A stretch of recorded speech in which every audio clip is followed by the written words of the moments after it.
नमस्कार दोस्तों, स्वागत है आपका अपने YouTube channel target civil services में। तो आज हम 2 नवंबर और 3 नवंबर से जितने भी important Madhya Pradesh current affair से रिलेटेड क्वेश्चन होंगे उन पर डिस्कस करेंगे। तो लेक्चर लास्ट तक ध्यान से देखिएगा। सबसे पहले हमने जो कल करंट अफेयर पढ़ा था उसका रिवीजन कर लेते हैं, उसके बाद स्टार्ट करेंगे हम आज की करंट अफेयर। तो कल के करंट अफेयर में पहला क्वेश्चन था हमारा, मध्य प्रदेश सरकार के द्वारा राष्ट्रीय दुष्यंत कुमार सम्मान 2022 से किसे सम्मानित किया जाएगा? तो ये डॉक्टर धनंजय वर्मा को। तो इसका आंसर हो जाएगा ऑप्शन नंबर बी, ठीक है, डॉक्टर धनंजय वर्मा। बात करें हम यहाँ पर अलका याग्निक की, तो देखिए अलका याग्निक को अभी हाल ही में हमारे मध्य प्रदेश गवर्नमेंट के द्वारा राष्ट्रीय लता मंगेशकर सम्मान 2013-14 से सम्मानित किया गया है। बात करें यहाँ पर कुमार सानू की, तो कुमार सानू को भी हमारे मध्य प्रदेश गवर्नमेंट के द्वारा राष्ट्रीय लता मंगेशकर सम्मान 2021 से सम्मानित किया गया है। और विवेक रंजन अग्निहोत्री को मध्य प्रदेश सरकार के द्वारा किशोर कुमार सम्मान 2021 से सम्मानित किया गया है। नेक्स्ट क्वेश्चन है हमारा, 11 से 13 नवंबर 2022 तक कृषि मेले का आयोजन हमारे मध्य प्रदेश के किस जिले में किया जाएगा? तो ये मुरैना डिस्ट्रिक्ट में किया जाएगा। तो इसका आंसर हो जाएगा ऑप्शन नंबर सी, ठीक है। ये भी मोस्ट इंपॉर्टेंट क्वेश्चन है, याद रखिएगा। कृषि मेले का आयोजन कहां पर किया जाएगा? मुरैना डिस्ट्रिक्ट में किया जाएगा। और ये घोषणा किसके द्वारा की गई है? जो हमारे देश के केंद्रीय कृषि मंत्री कौन है? नरेंद्र सिंह तोमर, तो इनके द्वारा की गई है। हमारे देश का पहला ड्रोन मेले का आयोजन कहां पर किया गया था? तो ये ग्वालियर डिस्ट्रिक्ट में किया गया था। कब किया गया था? 11 दिसंबर 2021 को किया गया था। और हमारे मध्य प्रदेश में 5 ड्रोन स्कूल खुलेंगे। कहां पर? ग्वालियर में, भोपाल में, इंदौर में, जबलपुर में और सतना में। और वर्तमान में स्वामित्व योजना के तहत 35 ड्रोन काम कर रहे हैं। इसके बाद देखिए अंतर्राष्ट्रीय वन मेले का आयोजन हमारे मध्य प्रदेश में कहां पर किया गया था? तो ये भोपाल डिस्ट्रिक्ट में किया गया था, ठीक है। अंतर्राष्ट्रीय वन मेले का आयोजन हमारे मध्य प्रदेश के भोपाल डिस्ट्रिक्ट में किया गया था। और कब से कब तक किया गया था? तो ये 22 से 26 दिसंबर 2021 तक किया गया था। और इसकी थीम क्या थी? लघु वनोपज से स्वास्थ्य सुरक्षा, ठीक है। अंतर्राष्ट्रीय वन मेले की थीम क्या थी? लघु वनोपज से स्वास्थ्य सुरक्षा। और देखिए हमारे मध्य प्रदेश में निमाड़ उत्सव का आयोजन कहां पर किया गया था 2021 में? तो ये महेश्वर जो कि खरगोन डिस्ट्रिक्ट में है, तो वहां पर किया गया था। कब से कब तक? 19 नवंबर से लेकर 21 नवंबर तक किया गया था। तो निमाड़ उत्सव का आयोजन कहां पर किया जाता है? ये खरगोन डिस्ट्रिक्ट के महेश्वर में किया जाता है। ये भी इंपॉर्टेंट है, याद रखिएगा। नेक्स्ट क्वेश्चन है हमारा, हाल ही में मध्य प्रदेश के किस जिले में 5 दिवसीय इंटरनेशनल डांस फेस्टिवल की शुरुआत हुई है? तो ये हमारे मध्य प्रदेश के ग्वालियर डिस्ट्रिक्ट में। तो इसका आंसर क्या हो जाएगा? Option number A, Gwalior district. और देश का पहला ड्रोन मेले का आयोजन भी कहां पर किया गया था? तो ये ग्वालियर डिस्ट्रिक्ट में किया गया था। टुमार मेले का आयोजन कहां पर किया जाता है? तो ये छिंदवाड़ा डिस्ट्रिक्ट में किया जाता है। जल महोत्सव का आयोजन कहां पर किया जाएगा? तो ये खंडवा डिस्ट्रिक्ट के हनुमंतिया टापू में किया जाएगा। हाल ही में मध्य प्रदेश वन्य जीव बोर्ड ने किस टाइगर रिजर्व के निर्माण को मंजूरी दी है? तो ये दुर्गावती टाइगर रिजर्व के निर्माण को। तो इसका आंसर क्या जाएगा? ऑप्शन नंबर बी, दुर्गावती अभ्यारण्य और ये नौरादेही अभ्यारण्य को मिलकर बनेगा दुर्गावती टाइगर रिजर्व। देखिए हमारे मध्य प्रदेश का सबसे बड़ा अभ्यारण्य कौन सा है? तो वो है नौरादेही अभ्यारण्य। ये हमारे मध्य प्रदेश के किस डिस्ट्रिक्ट में है? तो सागर डिस्ट्रिक्ट में है। और ये कितने क्षेत्रफल में है? तो 1194 वर्ग किलोमीटर में है। मध्य प्रदेश का सबसे छोटा अभ्यारण्य कौन सा है? तो ये है रालामंडल अभ्यारण्य। किस डिस्ट्रिक्ट में है? इंदौर डिस्ट्रिक्ट में है। और इसका क्षेत्रफल कितना है? तो ये लगभग 2 वर्ग किलोमीटर क्षेत्रफल में है। रातापानी अभ्यारण्य हमारे मध्य प्रदेश का एकमात्र ऐसा अभ्यारण्य है जो प्रोजेक्ट टाइगर में शामिल है। वैसे तो देखिए हमारे मध्य प्रदेश में जो 6 नेशनल पार्क है वो प्रोजेक्ट टाइगर के अंतर्गत शामिल है। और एक अभ्यारण्य है, वो कौन सा है? रातापानी अभ्यारण्य प्रोजेक्ट टाइगर के अंतर्गत शामिल है। रातापानी अभ्यारण्य किस डिस्ट्रिक्ट में आता है? तो ये रायसेन डिस्ट्रिक्ट में आता है। चलिए दोस्तों अब स्टार्ट करते हैं आज की करंट अफेयर। तो आज की करंट अफेयर में पहला क्वेश्चन है हमारा, हाल ही में हमारे मध्य प्रदेश के मुख्यमंत्री शिवराज सिंह चौहान जी ने जी हाँ आप यहाँ कर सकते हैं नामक पुस्तक का विमोचन कहां पर किया है? तो ये तेलंगाना की राजधानी हैदराबाद में। तो इसका आंसर क्या हो जाएगा? Option number C, Hyderabad. और देखिए यह पुस्तक श्री रामचंद्र मिशन के हार्टफुलनेस इंस्टीट्यूट ने प्रकाशित की है। और पुस्तक में योग व ध्यान के माध्यम से नशे की लत को छुड़ाने की विभिन्न विधियों का उल्लेख किया गया है। नेक्स्ट क्वेश्चन है हमारा, हाल ही में मुख्यमंत्री शिवराज सिंह चौहान ने किस महोत्सव को शासकीय कैलेंडर में सम्मिलित किए जाने की घोषणा की है? तो ये मौनिया महोत्सव को। तो इसका आंसर हो जाएगा ऑप्शन नंबर बी, मौनिया महोत्सव। मौनिया नृत्य महोत्सव बुंदेलखंड की संस्कृति को प्रदर्शित करता है। और इसका आयोजन अभी कहां पर किया गया है? तो मौनिया नृत्य महोत्सव का आयोजन हमारे मध्य प्रदेश के छतरपुर जिले के जावर में किया गया है। बात करें हम यहाँ पर महाबोधि महोत्सव की, तो इसका आयोजन कहाँ पर किया जाता है? तो ये हमारे मध्य प्रदेश के रायसेन डिस्ट्रिक्ट के सांची में किया जाता है, बुद्ध जम्बूद्वीप पार्क में किया जाता है। और सांची को यूनेस्को द्वारा विश्व धरोहर स्थल की सूची में कब शामिल किया गया था? ये 1989 में शामिल किया गया था। और छतरपुर के खजुराहो मंदिर को यूनेस्को द्वारा विश्व धरोहर स्थल की सूची में कब शामिल किया गया था? तो ये 1986 में शामिल किया गया था। और भीमबेटका की गुफाओं को यूनेस्को द्वारा विश्व धरोहर स्थल की सूची में कब शामिल किया गया था? 2003 में शामिल किया गया था। ठीक है, तो महाबोधि महोत्सव का आयोजन कहाँ पर किया जाता है? तो ये सांची में किया जाता है।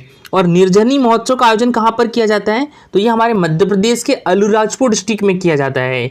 और जल महोत्सव का आयोजन कहाँ पर किया जाता है? तो जल महोत्सव का आयोजन हनुवंतिया टापू पर किया जाता है। और हनुवंतिया टापू कहाँ पर है? हमारे मध्य प्रदेश के खंडवा डिस्ट्रिक्ट में है।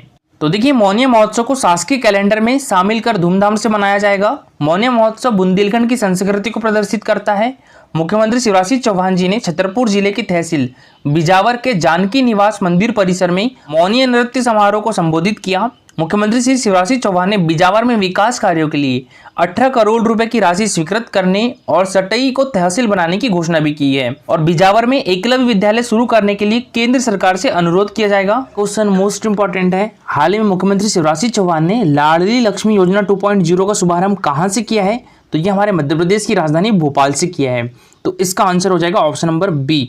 और कब किया है? तो ये 2 नवंबर 2022 को किया है। तो ये भी याद रखिएगा, 2 नवंबर 2022 को लाडली लक्ष्मी योजना 2.0 का शुभारंभ किया है हमारे मध्य प्रदेश के मुख्यमंत्री शिवराज सिंह चौहान जी के द्वारा। कहाँ से? तो भोपाल से। मध्य प्रदेश लाडली लक्ष्मी योजना की शुरुआत कब की गई थी? तो ये 2007 से की गई थी। ठीक है, और अभी हमारे मध्य प्रदेश में कितनी लाडली लक्ष्मी है? तो ये 43 लाख लाडली लक्ष्मी है। देखिए, 2 नवंबर 2022 को मुख्यमंत्री शिवराज सिंह चौहान ने भोपाल के रविंद्र भवन में आयोजित राज्य स्तरीय समारोह में लाडली लक्ष्मी योजना 2.0 का शुभारंभ किया है। और उन्होंने योजना के अंतर्गत 1477 लाडली लक्ष्मी बेटियों को उच्च शिक्षा के लिए 1 करोड़ 85 लाख रुपए की राशि उनके खातों में अंतरित की। प्रत्येक लाडली लक्ष्मी को 12,500 रुपए की राशि ट्रांसफर की गई है। लाडली लक्ष्मियों को महाविद्यालयों में प्रवेश के लिए सहायता देने के लिए लाडली लक्ष्मी योजना 2.0 प्रारंभ की गई है। मुख्यमंत्री श्री शिवराज सिंह चौहान जी ने महिला बाल विकास के द्वारा प्रकाशित लाडली लक्ष्मी योजना पुस्तिका का विमोचन भी किया है। ये हमारे मध्य प्रदेश में लाडली लक्ष्मी योजना चलाने का मुख्य उद्देश्य क्या क्या है? इसमें लिंगानुपात सूचकांक में सुधार लाना है, साथ ही लोगों में बालिकाओं के जन्म के प्रति सकारात्मक सोच पैदा करना था, समाज में बालिकाओं की शिक्षा और स्वास्थ्य की स्थिति में सुधार लाना, जनसंख्या वृद्धि दर को कम करना, इसके साथ ही परिवार नियोजन को प्रोत्साहित करना, खासकर 2 बालिकाओं के जन्म के बाद बालक जन्म की आशा को हतोत्साहित करना है और बाल विवाह को भी इसके जरिए रोकना है, बालिकाओं के विकास के लिए सक्षम वातावरण तैयार करना है। ये लाडली लक्ष्मी योजना 2.0 के अंतर्गत बालिका के नाम से शासन की ओर से 1,18,000 रुपए का आश्वासन प्रमाण पत्र जारी किया जाता है।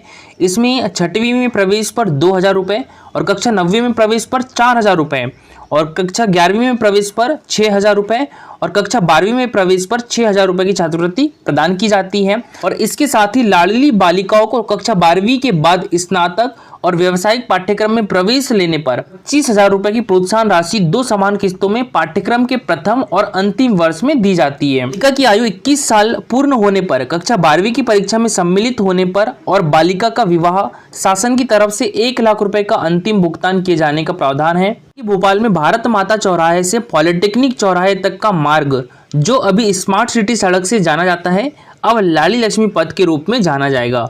और प्रदेश के सभी 52 जिलों में लाडली लक्ष्मी पद विकसित किए जाएंगे। उसने हमारा स्वामित्व एवं रूरल प्लानिंग यानी ग्रामीण आयोजना विषय पर 2 दिवसीय नेशनल कॉन्फ्रेंस का आयोजन कहां पर किया जाएगा? तो ये हमारे मध्य प्रदेश की राजधानी भोपाल में किया जाएगा। कब से कब तक? नवंबर से 4 नवंबर तक किया जाएगा। देखिए, स्वामित्व एवं रूरल प्लानिंग यानी ग्रामीण आयोजना विषय पर 2 दिवसीय नेशनल कॉन्फ्रेंस का आयोजन Kushabhau Thackeray international convention centre Bhopal में 3 एवं 4 नवंबर को किया जाएगा।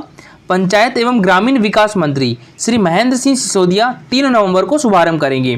कॉन्फ्रेंस में देश के विभिन्न राज्यों के 150 से अधिक प्रतिनिधि भाग लेंगे। सबसे लंबी 6 लेन सीसी सड़क कोलार तिराहे से गोलजोड़ तक कितने रुपए की लागत से बनाई जाएगी? तो ये 222 करोड़ रुपए की लागत से बनाई जाएगी। और इसकी जो लंबाई है वो 15 किलोमीटर होगी और इसकी जो चौड़ाई है वो 105 फुट होगी।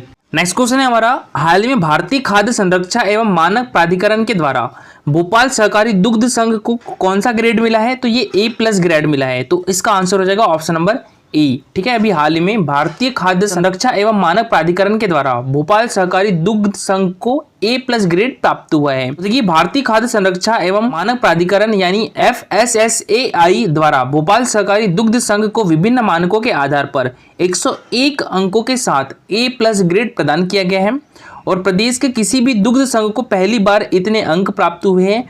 पिछले वर्ष भी दुग्ध संघ को 96 अंकों के साथ A+ ग्रेड मिला था। हमारा क्वेश्चन था प्राची यादव का संबंध किस खेल से है, तो इनका संबंध है पैरा कयाकिंग एवं कैनोइंग खिलाड़ी है प्राची यादव, तो इसका आंसर हो जाएगा ऑप्शन नंबर बी। ठीक है, पैरा कयाकिंग।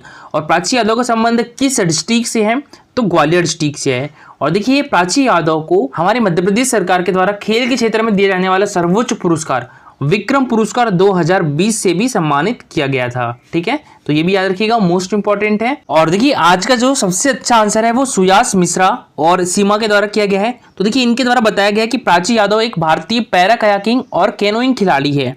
इनका संबंध हमारे मध्य प्रदेश के ग्वालियर डिस्ट्रिक्ट से है। प्राची यादव भारतीय कयाकिंग और कैनोइंग में पदक जीतने वाली भारत की पहली खिलाड़ी बन गई है। देखिए, इनके द्वारा 2019 में पहली नेशनल चैंपियनशिप में एक गोल्ड और एक सिल्वर हासिल किया गया था और अगस्त 2019 में हंगरी में खेले गए पैरा ओलंपिक के लिए क्वालिफाइंग टूर्नामेंट कैनो इवेंट में 8वीं पोजीशन पर रही थी। और प्राची यादव ने पोलैंड के पोजनॉन में पैरा कैनो विश्व कप में ब्रॉन्ज मेडल जीता है। ये भी मोस्ट इंपोर्टेंट है, याद रखिएगा। आज के लिए आपका क्वेश्चन है, मध्य प्रदेश सरकार के द्वारा राष्ट्रीय किशोर कुमार सम्मान 2021 से किसे सम्मानित किया गया है? अशोक मिश्रा, अमिताभ भट्टाचार्य, विवेक अग्निहोत्री या वहीदा रहमान? तो इसका आंसर पूरा डिटेल में दीजिएगा। तो ये है हमारा Telegram channel target civil services, तो इस पर डेली क्विजेस होते हैं, तो आप भी इसमें पार्टिसिपेट कर सकते हो। टेलीग्राम चैनल की लिंक आपको हमारे वीडियो के डिस्क्रिप्शन बॉक्स में मिल जाएगी। और दोस्तों, आज के लिए इतना ही। लेक्चर अच्छा लगा हो तो लाइक और शेयर जरूर करिएगा। अगर आप इस चैनल पर नए हो तो सब्सक्राइब भी कर लीजिए। Thank you so much for watching this video.